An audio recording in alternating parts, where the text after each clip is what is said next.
Las señales del mercado, la trastienda del poder, los personajes claves del mundo empresarial y, ¿por qué no?, innovación, startups y tiempo libre. Por la 100.1, un espacio para conversar e informarse con Catalina Vergara, periodista del Diario Financiero. Esto es DF en Infinita.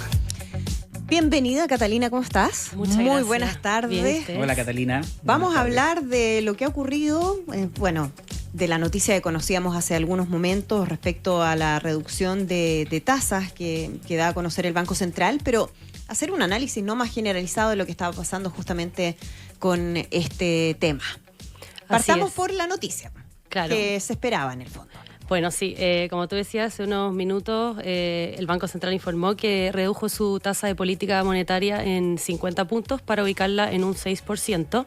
Y justamente como decías tú, Andrea, esto era algo esperado por el mercado. El Banco Central saca periódicamente dos encuestas, que son la encuesta de expectativas económicas, que sale una vez al mes, y la encuesta de operadores financieros, que se publica antes y después de cada reunión de política monetaria.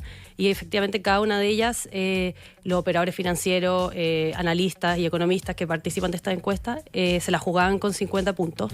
Por lo tanto, el Banco Central optó nuevamente por no sorprender al mercado, y lo que me comentaba ayer un economista era que últimamente ellos veían al Banco Central un poco en esa parada, de seguir las expectativas del mercado, y hoy día se da nuevamente eso para ubicar la tasa en un 6%. No sacar conejos del sombrero, claro, en este contexto. Que en algún minuto habían algunos que apuntaban a... Se podía ser más arriesgado, ¿no? Un poquito más agresivo y hasta bajarla en 75 puntos base. Claro, y también, habían algunos actores del mercado que ponían la opción de 25 puntos, pero ayer conversando con Andrés Pérez, que es economista jefe para la TAM de Itaú, él me decía que 50 puntos era un justo balance entre mejores cifras de actividad, algunas sorpresas positivas, los datos de IPC de los últimos meses, junto a menores presiones de precio de los producto de la apreciación del tipo de cambio, y además del hecho de que la tasa todavía él la consideraba en un terreno contractivo, que estaba en ese minuto en un 6,5 y ahora que recién acaba de bajar a 6%. Ya. ¿Qué señales da esto de lo que se viene, no? Porque cuando la tasa llega a ciertos niveles es porque claramente el Banco Central está viendo algo en el futuro con respecto a cómo vamos con la meta de la inflación, que se fijó para diciembre de 2024, y cómo va a estar en general la economía. Sí, bueno, hay un fenómeno que ha ocurrido con la inflación que no solo se da en Chile, sino que también se ha dado afuera, que es lo que los economistas llaman esta última milla de la inflación. En el fondo, nosotros ahora la serie referencial del Banco Central ubica la inflación en un 3,5%, la meta, tú lo decías, es 3%. Estamos cerca, pero todavía está difícil el camino, o ha sido más quizás lento para llegar a ese 3%. Bueno, recordemos que en un minuto la inflación estuvo en 14,1%, ha bajado harto significativamente, pero todavía falta por llegar a ese camino. Pero sí, hacia adelante el Banco Central seguirá reduciendo la tasa. De hecho, ahora leía un par de análisis que me llegaron de economistas recién, y ellos esperan que en el fondo también para la siguiente reunión vuelva a haber una reducción en cuanto a la magnitud y pueda hacer una baja de 25 puntos bases en junio. Ya, 25 puntos bases, igual no tanto. No, claro, lo que pasa es que, entrevistamos nosotros en Diario Financiero, salió ayer la entrevista al economista jefe de BTG Pactual, Pablo Cruz, y él nos explicaba que en el fondo con política monetaria ahora lo que se trata de hacer es un poco el soft landing que le dicen algunos economistas, o aterrizaje suave, que es que en el fondo ahora ya no vamos a ver probablemente recortes ni de 100 puntos ni 75 puntos, sino que ahora el escenario es 25 puntos, o incluso lo que planteaba Pablo Cruz de BTG Pactual era que también hay un espacio de mayor flexibilidad, que si en alguna reunión, depende de los datos de inflación que vayan saliendo, el Banco Central quizás ve que la inflación sigue un poco persistente, puede incluso hacer pausa. Como lo que hemos visto, por ejemplo, claro, en Estados Unidos, que en un minuto trataron de bajarle y luego dijeron como, no, nos quedamos acá porque la inflación no estuvo manejándose de la forma en la que se esperaba que empezara a bajar más rápido. Claro, en el fondo, hay algunos economistas que creen que van a ser 25 puntos base de aquí hacia adelante. Recordemos que el Banco Central tiene 8 reuniones al año, ya llevamos 3 y quedan 5, que son en junio, julio, septiembre, octubre y diciembre. En el caso de que redujera 25 puntos cada reunión, la tasa se ubicaría en 4,75 hacia final de año, pero hay algunos que apuestan que puede ser 5%, algunos quizás que la ven en cercana a 5,5, 5,25, pero todo parece indicar que estaría hacia finales de año, en diciembre, la tasa política monetaria en 5% aproximado. Claro. Ahora, en términos cotidianos, Cata, muchos se preguntan, ya, ¿esto en qué a mí me va a afectar? ¿No? Baja las tasas de los créditos de consumo, los créditos más de corto plazo.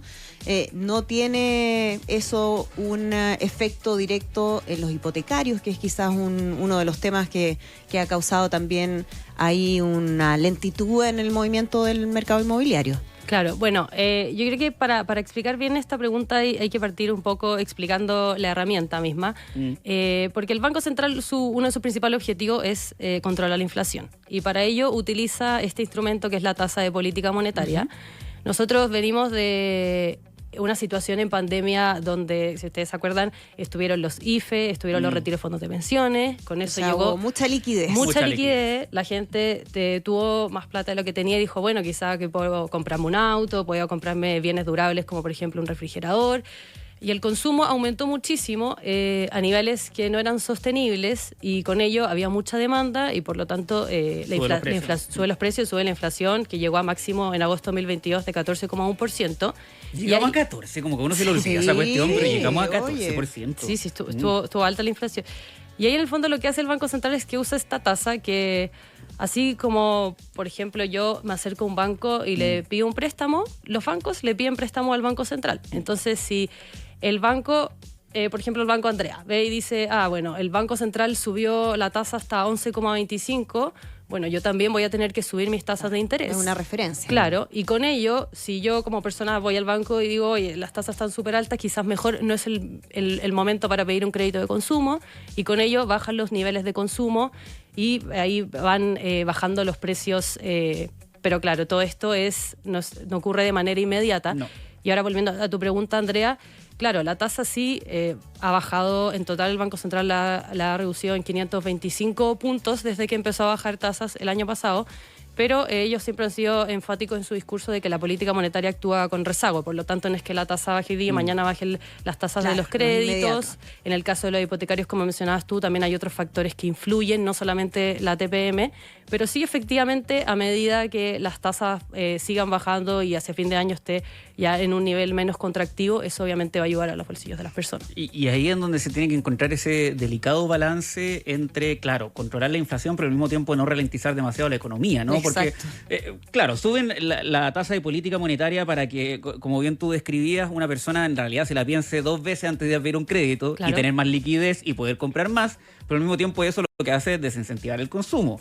Y sobre todo a nivel interno, la economía se empieza a ralentizar porque la gente comienza a comprar menos. Eso ayuda, entre otras cosas, a que bajen los precios, pero el problema es cuánto tiempo lo mantienes de esa forma sin que le termine generando un daño que termine siendo mayor a la enfermedad, ¿no? Con la cura. Claro, pero yo creo que por lo menos el tono que uno dice hablando con economistas y agentes del mercado, nosotros recién tuvimos el lunes las cuentas nacionales, se supo que el Producto Interno Bruto del primer trimestre creció un 2,3% anual, y en general en el mercado calificaban esas cifras como buenas. Recordemos que el 2023 el PIB solo se expandió un 0,2%, entonces pasar de eso a un 2,3%, en el general uno veía un buen ánimo en el mercado. También hemos tenido la última semana un precio del cobre que ha estado por sobre $4 la libra, incluso algunos días pasando los $5 la libra. Eso también los economistas calculan que va a poder aportar al PIB de este año, que en general los rangos están entre 2,5% y 3%, te diría, quizá algunos más optimistas arriba del 3%, otros menos optimistas bajo el 2,5%.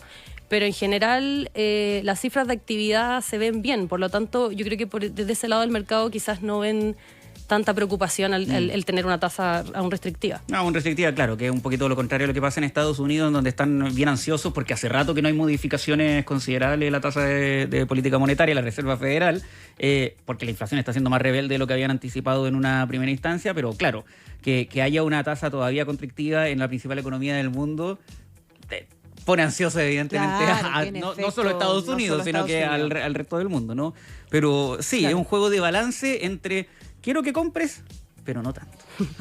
Bueno, igual en el caso de la FED, es verdad que todavía quizá el panorama no está muy claro. Hay algunos agentes del mercado de Wall Street que creen que no va a recortar la tasa este año, otros que apuntan a 1 o 2 recortes. pero la otra vez lo conversaba con un economista y me decían que ellos también ven que ese escenario quizás un poco ya está internalizado, pensando sobre todo en el dólar, que ahí es donde más se ve este tema. Y bueno, hemos visto también cómo el tipo de cambio, el cobre le ha entregado un aire en los últimos días. Incluso vimos que rompió el piso de los 900. El dólar estuvo mucho tiempo sobre el 900. Quizás ya estaba un poco acostumbrado a ese nivel. Bajó y ahora se mantiene en torno a esos niveles. Entonces también el cobre ahí ha sido un aporte. De todas maneras, tiene efectos ahí directos que hemos visto en estos días. Catalina, muchísimas gracias por explicarnos todo lo que está ocurriendo con las tasas, bueno, en general el escenario económico que estamos viviendo. Que estén muy bien. Muchas gracias a ustedes. 6:43. Esto fue DF en Infinita con Catalina Vergara, periodista del Diario Financiero. Un espacio para conversar e informarse por la 100.1.